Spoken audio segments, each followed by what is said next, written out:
Hey guys, how's it going?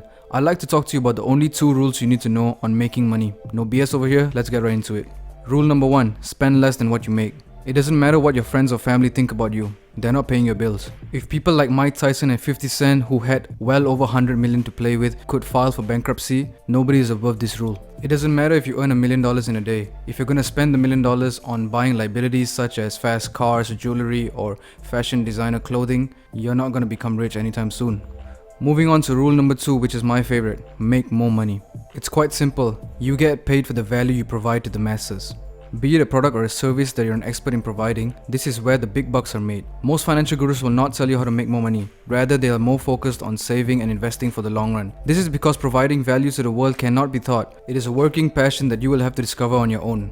Take the time you need to experiment and see what highly paid careers or company ideas light your eyes up. It is also crucial for you to find an individual that has accomplished the dream that you want to achieve, and to have a step-by-step plan on how to get there. This is not a pipe dream, this is a blueprint. Man, most important thing, number 1, is you got to get rid of doubt. If you got doubt in what you're doing, it's not going to work.